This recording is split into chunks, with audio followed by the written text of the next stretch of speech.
Salam solusi. Teman-teman semua, kita hari ini akan menemui beberapa kelompok dan dalam kelompok ini nanti akan mendiskusikan sesuai dengan topik-topik yang sudah dibagi. Kita berharap ada masukan, ada kritik, ada pertanyaan dari kita yang sedang mengamati video ini. Mudah-mudahan ini menjadi salah satu bagian dari proses pembelajaran kita supaya kemudian hari kita menjadi lebih baik lagi. Demikian saya kira untuk kita nikmati bersama diskusi ini. Salam solusi. Assalamualaikum warahmatullahi wabarakatuh. Alhamdulillahi rabbil alamin.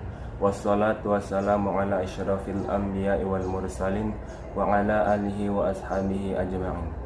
Perkenalkan, kami dari kelompok 7 yang beranggotakan saya Muhammad Umair dan saya Rahma Mitra. Kami akan mendiskusikan tugas kelompok kami yang berjudul Memahami Kajian Epistemologi. Tujuan kami di sini akan mendiskusikan judul kelompok kami tadi, memahami kajian epistemologi, yang mana dibimbing oleh Bapak Dr. Usiono MA dengan mata kuliah Filsafat Ilmu.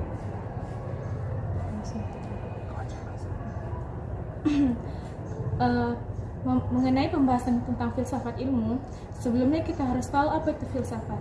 Nah, filsafat itu secara etimologi berasal dari kata Yunani yang berkata itu filosofia, dan juga dalam bahasa Inggris filosofi yang lazim itu diterjemahkan sebagai cinta kearifan.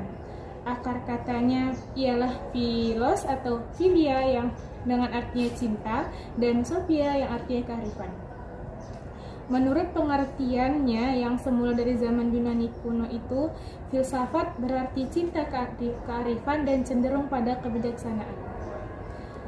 Nah, ketika ditanya apa itu filsafat, maka filsafat itu adalah mencari kebenaran dengan cara berpikir dan bertanya terus-menerus tentang segala hal, mau dari persoalan hukum hingga politik, maupun dari persoalan sepele hingga serius, dan hingga soal moral dan metafisika, dan dari soal galaksi sampai soal bakteri, dan berarti filsafat itu ada di mana-mana. Sehingga makna filsafat itu sebagai kearifan atau sophia, dan pengetahuan sebagai sapientia yang di mana dicapai manusia dengan akal pikiran. Filsafat berarti yaitu rasa kecintaan yang besar terhadap ilmu pengetahuan yang dapat mewujudkan kebijaksanaan untuk memperoleh ilmu dan pengetahuan. Manusia melakukan proses berpikir di mana objeknya adalah segala yang ada dan segala yang tidak ada. Proses dan cara berpikir ini, filsafat itu berarti rasa kecintaan yang besar terhadap ilmu pengetahuan yang dapat mewujudkan kebijaksanaan untuk memperoleh ilmu dan pengetahuan. Manusia melakukan proses berpikir di mana objeknya adalah segala yang ada dan segala yang tidak ada. Proses dan cara berpikir inilah yang dimaksud dengan filsafat. Filsafat ini menjadi induk dari segala ilmu dan pengetahuan yang bersifat manusiawi. Filsafat juga bagian dari fitrah manusia yang memiliki rasa ingin tahu yang begitu besar. Kemampuan setiap manusia dalam berpikir berbeda karena mereka memiliki IQ yang bertingkat pola pikir mereka. Mereka juga berbeda disebabkan beragam faktor, baik itu faktor internal maupun eksternal. Perbedaan ini menyebabkan pola pikir dan kemampuan yang berbeda-beda. Membuat filsafat begitu dinamis karena manusia tidak dapat berhenti memikirkan mengenai segala hal yang dia alaminya maupun yang tidak dialaminya secara langsung. Nah, itu filsafat. Dan di dalam filsafat itu juga memiliki cabang-cabang kajian, di mana cabang kajian filsafat itu merupakan unsur yang sentral sebelum memasuki kajian lebih dalam mengenai filsafat. Dan dapat diketahui bahwa cabang filsafat itu dibagi ke dalam 3 macam. Nah, macam yang pertama itu ada namanya ontologis, yang kedua ada epistemologis, dan yang ketiga itu ada namanya metodologi. Lalu, apa itu ontologis? Nah, secara garis besar itu merupakan besar pemahaman kajian ontologi yang bertanya mengenai tentang hakikat sesuatu secara mendalam, mau baik secara detail hingga akar-akarnya hingga pada setiap objek kajian. Lalu pada epistemologi yang kedua, pada cabang kajian filsafat itu memahami tentang mengenai berpikir bagaimana cara atau metode ataupun strategi pada objek kajian. Dan yang terakhir itu cabang kajian filsafat yang ketiga itu ada namanya metodologi, yang merupakan membahas mengenai kegunaan ataupun manfaat kontribusi dari kajian yang menjadi bahan objek.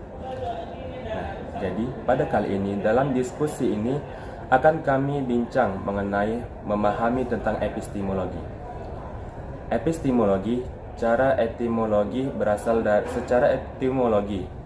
dari kata episteme yang knowledge atau logos, yaitu knowledge atau logos, teori atau studi artinya. Secara terminologi diartikan bahwa epistemologi merupakan cabang filsafat yang mempelajari asal muasal atau sumber struktur metode validitas pengetahuan. Epistemologi biasanya didefinisikan sebagai cabang ilmu filsafat yang membahas ilmu pengetahuan secara menyeluruh dan mendasar secara ringkas. Epistemologi disebut sebagai theory of knowledge. Epistemologi berbicara tentang sumber-sumber ilmu dan bagaimana manusia bisa meraih ilmu. Sementara itu, knowledge atau ilmu pengetahuan merupakan sesuatu yang sangat mendasar dalam kehidupan manusia Islam khususnya agama yang sangat menghargai ilmu pengetahuan. Nah, itu pemahaman dasar mengenai filsafat, di mana filsafat memiliki cabang-cabang kajian dan pengertian filsafat secara terminologi dan etimologi. Nah, sekarang kita masuk sesi tajam, sesi diskusi maksudnya. Lalu mengapa? Pertanyaan pertama, mengapa epistemologi itu menjadi salah satu cabang filsafat yang menjadi perhatian para ahli atau akademis? Oke. Pertanyaan tadi, mengapa epistemologi menjadi salah satu cabang filsafat yang menjadi perhatian para ahli di bidang akademis? Itu dikarenakan kajian pada epistemologi menelusuri secara mendalam mengenai hakikat pengetahuan dan cara memperoleh pengetahuan, sehingga dapat membuktikan benar atau salahnya pengetahuan tersebut. Lalu pertanyaan selanjutnya, bagaimana tanggapan para ahli terhadap kajian epistemologi yang merupakan cabang filsafat? Para ahli menanggapi mengenai kajian epistemologi itu, ada para ahli, diantaranya itu ada Abdul Munir Mulkan, yang kedua ada Mujamil Komar, yang ketiga ada Anton Bakar, dan yang lain-lain. Nah, pada kali ini saya akan mengungkapkan para ahli mengungkapkan salah satu pendapat ahli mengenai kajian epistemologi, yaitu menurut Abdul Munir Mulkan, di mana beliau berpendapat bahwa epistemologi itu segala macam bentuk aktivitas dan pemikiran manusia yang dimana selalu mempertanyakan dari mana asal muasal ilmu pengetahuan itu diperoleh.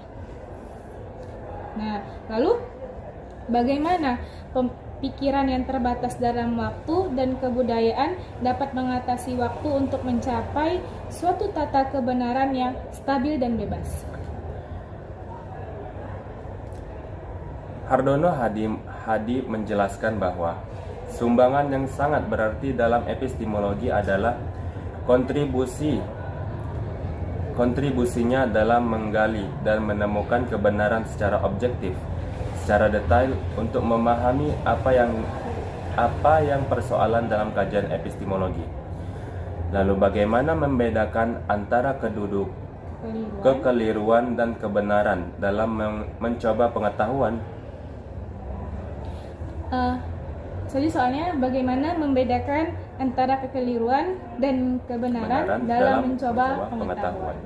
Nah, terdapat hakikat pengetahuan dan validitas pengetahuan yang harus diketahui mengenai dasar-dasar pokok epistemologi. Yang pertama itu hakikat pengetahuan.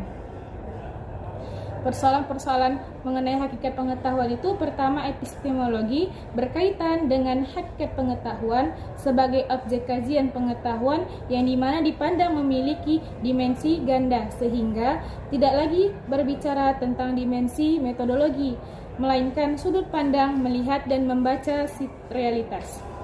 Dan yang kedua itu ada namanya validitas, di mana validitas pengetahuan itu berbicara tentang kebenaran pernyataan yang dapat dinilai benar dan salah. Dan itu benar salah itu tergantung terhadap pemaknaan kebenaran. Pemaknaan kebenaran yang pertama dapat dipahami secara proposisi dan kebenaran juga dapat dimaknai dalam suatu perkataan yang bersifat semantik. Lalu timbul lagi pertanyaan, mengapa terjadi perbedaan antara epistemologi Islam dengan epistemologi Barat? Nah, menarik ini.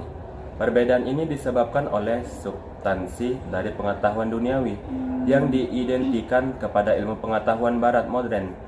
Meskipun peradaban Barat ini menghasilkan ilmu yang bermanfaat, namun didasari atau tidak ilmu juga menyebabkan kerusakan dalam kehidupan manusia, khususnya terhadap keyakinan umat Islam, karena ilmu Barat sekuler tidak dibangun di atas wahyu dan kepercayaan agama, dan dalam epistemologi Barat bersumber pada akal dan pengalaman, sehingga akal dan indera dijadikan sebagai sumber ilmu tanpa memperdulikan wahyu, sehingga sumber pengetahuan didapat dengan kebebasan berpikir, sedangkan pada epistemologi Islam tidak mengabaikan akal dan pengalaman sebagai sumber ilmu pengetahuan.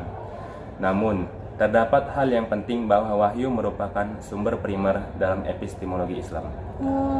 Saya kira epistemologi itu sama semua, rupanya ada perbedaan. Ada perbedaan antara epistemologi Barat dengan epistemologi Islam. Di epistemologi Barat tadi menggunakan akal dan pengalaman, lalu di epistemologi Islam menggunakan wahyu sebagai sumber utama. Iya.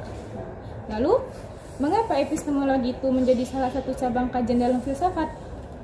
Nah, dalam ilmu filsafat, epistemologi ini menjadi sebuah studi filosofis mengenai tentang hakikat, asal-usul dan juga batasan pengetahuan manusia. Sehingga akhirnya epistemologi ini menjadi salah satu cabang ilmu filsafat yang di dalamnya berkaitan dengan pengetahuan, yang dimana seringkali disebut dengan teori pengetahuan. Nah, lalu bagaimana landasan epistemologi dalam mengkaji objek pemikiran ilmu pengetahuan? Landasan epistemologi ilmu tersebut metode ilmiah, yaitu cara yang dilakukan ilmu dalam menyusun pengetahuan yang benar. Metode ilmiah merupakan prosedur dalam mendapatkan pengetahuan yang disebut ilmu. Jadi, ilmu pengetahuan merupakan pengetahuan yang didapatkan lewat metode ilmiah. Tidak semua pengetahuan disebut ilmiah sebab ilmu merupakan pengetahuan yang cara mendapatkannya harus memenuhi syarat-syarat tertentu. Syarat-syarat yang harus dipenuhi agar suatu pengetahuan bisa disebut ilmu, yakni tercantum dalam landasan epistemologi. Ilmu disebut metode ilmiah. Lalu muncul lagi pertanyaan, mengapa dalam epistemologi terlahir berbagai macam aliran epistemologi? Nah, seperti contohnya rasionalisme, empirisme, dan yang lainnya.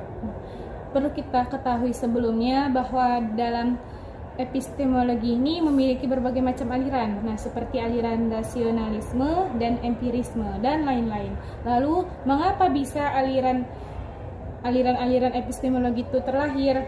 Nah, terlahirnya berbagai macam aliran epistemologi ini dikarenakan terjadinya perkembangan pemikiran yang dikembangkan oleh para penerus dari kedua para filsuf, di mana para filsuf yang kedua ini yaitu Plato dan Aristoteles, di mana paham Plato menjadi kebenaran ide yang kompleks dengan metode kontemplasi manusia yang hanya mampu menjangkau bayangan ide tersebut.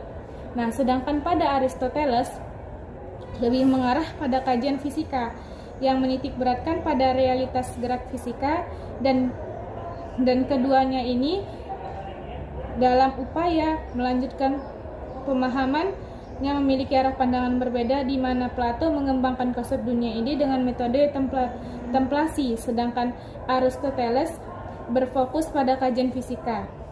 Maka dengan kedua pemikiran ini, pemikiran Aristoteles dan Plato dikembangkan lebih dalam oleh para penerusnya, sehingga kemudian melahirkan berbagai macam aliran epistemologi, seperti diantaranya ada rasionalisme, empirisme, intuisionisme, fenomenalisme, dialektis, dan metode ilmiah.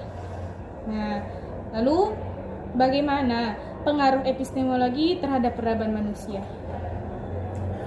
Pengaruhnya secara global, epistemologi berpengaruh terhadap peradaban manusia. Suatu peradaban sudah tentu dibentuk oleh teori pengetahuannya. Epistemologi mengatur semua aspek studi manusia, dari filsafat dan ilmu murni sampai ilmu sosial. Epistemologi dari masyarakatlah yang memberikan kesatuan dan koherensi pada tubuh. Ilmu-ilmu mereka itu suatu kesatuan yang merupakan hasil pengamatan kristis dari ilmu-ilmu dipandang dari keyakinan, kepercayaan, dan sistem nilai mereka. Epistemologilah yang menentukan kemajuan sains dan teknologi. Wujud sains dan teknologi yang maju di suatu negara karena didukung oleh penguasaan dan bahkan pengembangan epistemologi. Semua bentuk teknologi yang canggih adalah hasil pemikiran-pemikiran secara epistemologis, yaitu pemikiran dan perenungan yang berkisar tentang bagaimana cara mewujudkan sesuatu, perangkat-perangkat apa saja yang harus disediakan untuk mewujudkan sesuatu itu, dan lain sebagainya. Lalu timbul pertanyaan yang sedikit mengganjal, bagaimana cara mendapatkan pengetahuan epistemologi?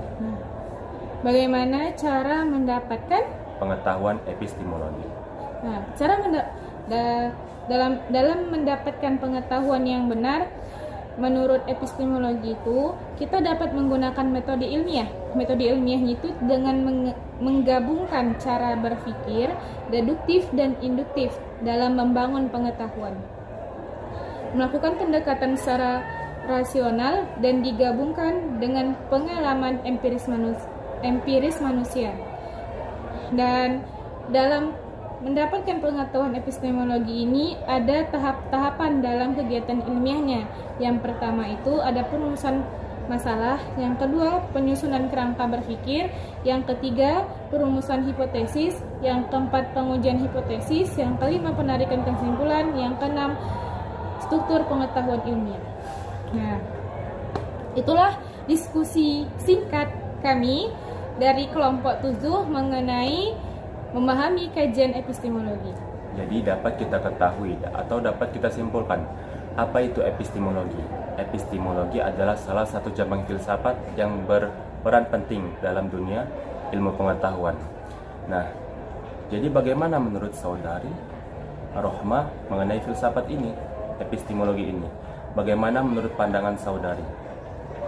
Nah, kalau kita telah mengkaji sebelumnya, telah berdiskusi sebelumnya juga mengenai filsafat, mengenai epistemologi juga yang dimana merupakan cabang kajian filsafat, dapat kita ketahui bahwa epistemologi ini merupakan salah satu peran yang penting dalam kajian filsafat. Kenapa?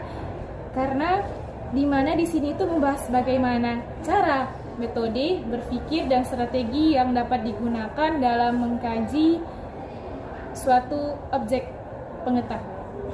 Sekian dari saya. Kalau dari saya, seperti yang telah diungkapkan oleh beberapa ahli, epistemologi ini merupakan salah satu cabang filsafat yang sangat penting bagi dunia ilmu pengetahuan. Lalu bagaimana pendapat saudara-saudara? Silakan komen di bawah. Terima kasih. Wassalamualaikum. Kami, apabila ada kesalahan dan salah-salah kata dan kami mohon maaf karena kami juga baru belajar. Ya. Maklum terdapat banyak salah. Sekian dari kami. Wassalamualaikum warahmatullahi wabarakatuh. Kamsahamnida.